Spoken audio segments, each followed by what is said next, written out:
They talk about the skis, the line, the speed, but none of it works without the ski boot. It's the link between mind and mountain, where feel becomes feedback, where pressure becomes movement. And for that, the boot must be perfect.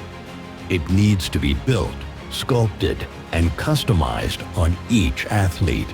That's where the art of boot fitting comes in to help us. Hi there, I'm really happy to have you back. Today, we are diving into one of the most important parts of ski racing, the boot fitting. Let me introduce you Philipp Plank, from Plank Bootfitting in Vipiteno, a true specialist with years of experience working with high-level athletes.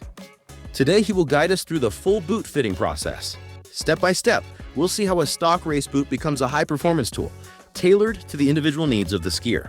So yeah, let's start with the insole, the first step in boot fitting, the base that supports the entire foot inside the liner. While most ski boots come with a generic insole, high-level athletes often choose a custom-made insole, molded specifically to match the exact shape of their foot. This creates a perfect contact surface, reducing unwanted movement inside the boot and improving power transmission.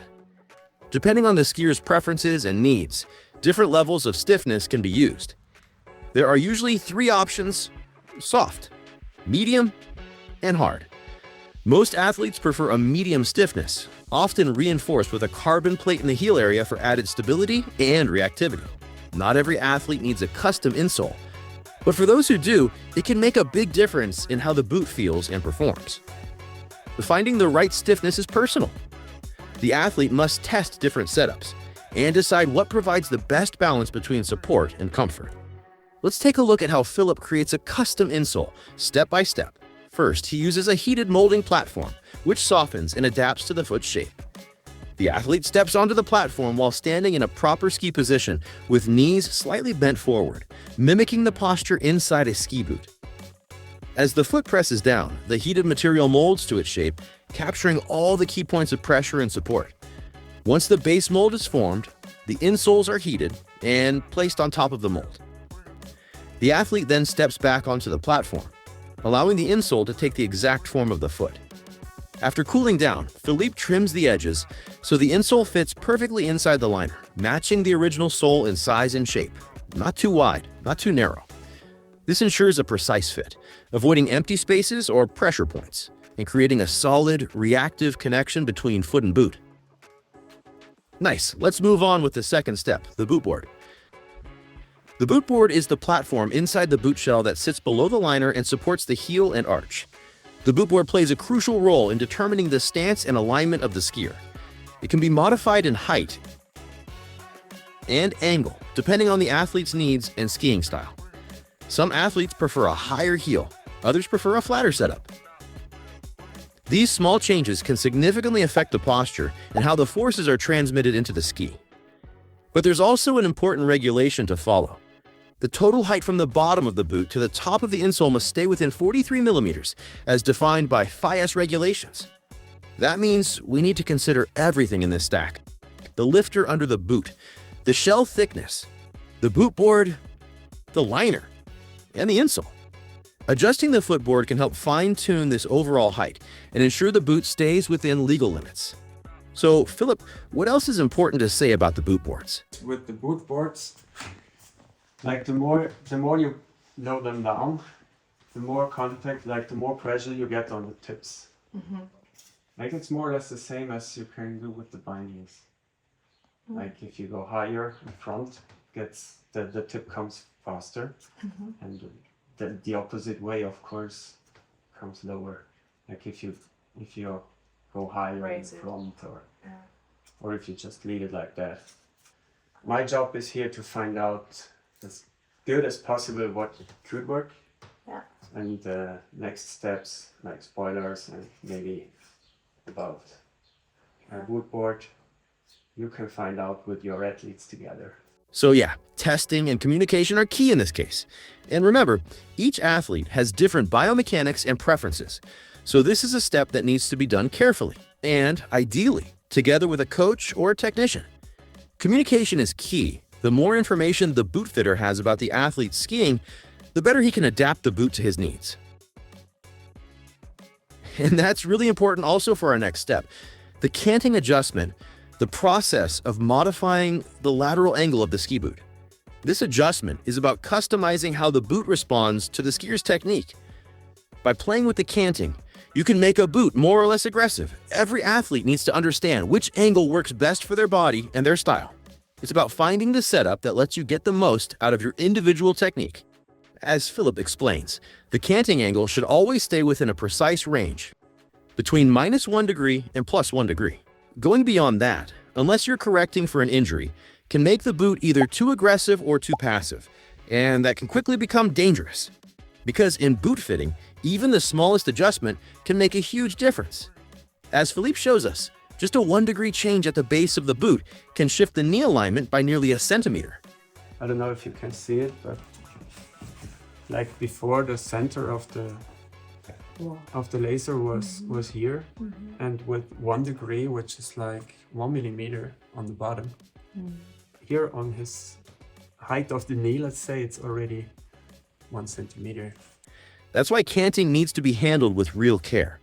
So now that we understand what canting is and how it affects performance, how do we actually adjust the angle of the boot? Well, there are 2 main ways. First, by grinding the base of the boot to reach the desired lateral angle. Second, by adjusting the upper cuff of the boot using the screws on the outside. In most cases, both methods are used together to fine-tune the setup. It's, once again, a highly individual process. Once the adjustments are made, it's absolutely essential to check that the angles are correct. Philipp personally recommends using precise digital tools for this. He uses an iPad equipped with a camera system that measures the exact canting angle of the boot. This method ensures consistent results over time and avoids the small but critical errors that can happen with manual tools. And there's one last thing Philipp wanted to make sure we didn't miss. Check this out. I'll just show you how much you can move it, even if you just open these 2 screws. So of course, during the skiing process, let's say, it could happen sometimes that the canting from the upper cuff is moving. That's why the bottom is more important, of course, than the upper cuff. The upper cuff, even if it's moved for a 0.2 or 3, you can't really feel that actually. That's almost impossible. We made some tries with the World Cup athletes if they will really feel it or not. Did they? And actually no. See now, it's 1.2. Just with these 2 screws, and I did not even change this one. Wow, that's interesting. And now that we have done the canting, there is one final component that needs to be added to the ski boot, and that's the lifter. A piece of plastic fixed directly underneath the sole of the boot. The lifter's main job is to adjust the overall height of the boot, and its thickness can vary to help meet both the athlete's preferences and the official 43mm height limit we saw before. So the concept behind lifters is fairly simple. But there are 2 things you really need to pay close attention to. First, the lifters that come from the factory are almost never perfect. They always need to be checked carefully, and if they're not neutral, they need to be ground down until they are. Otherwise, they could unintentionally alter the canting we've carefully set up earlier. Second, once you add the lifters to the boots, the height at both the front and back will become too much. That's why it needs to be adjusted by grinding the areas down, so the boot can again fit properly into the bindings. This part is absolutely critical because if it's not done right, it can become dangerous. The binding might not engage correctly, and that's a serious risk. To avoid that, there are strict measurements to follow. The front of the boot must be 19.5mm high, and the back 30.5, with a tolerance of plus or minus 1mm.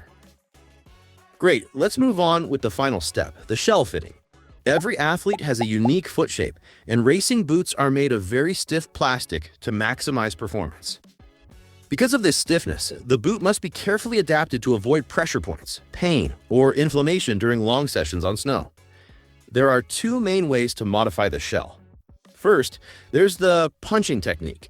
This involves heating only the specific area of the shell that needs adjustment very locally so the plastic softens without deforming the entire boot. Then, using a special tool, the fitter pushes the shell outward from the inside, creating more room exactly where the foot needs it. This is usually reserved for more extreme modifications where the shell needs significant reshaping. The second method is grinding the inside of the shell in specific spots.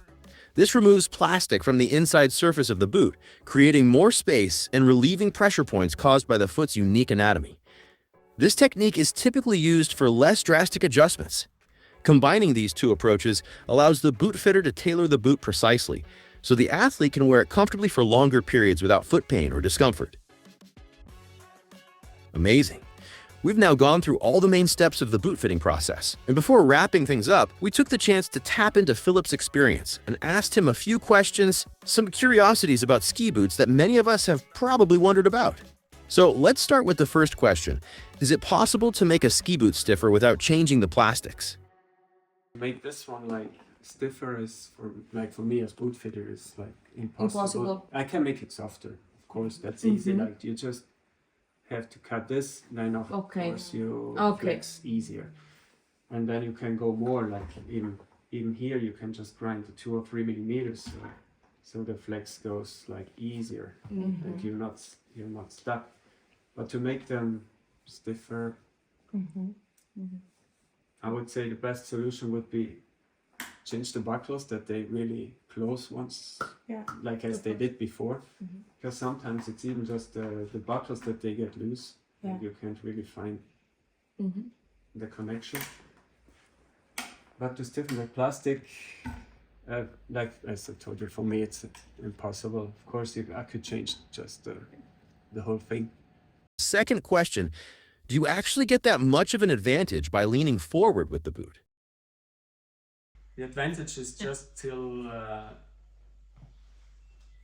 you reach the limit. Like the advantage to being too much forward is of course not good, but they found more or less the right way how it has to be.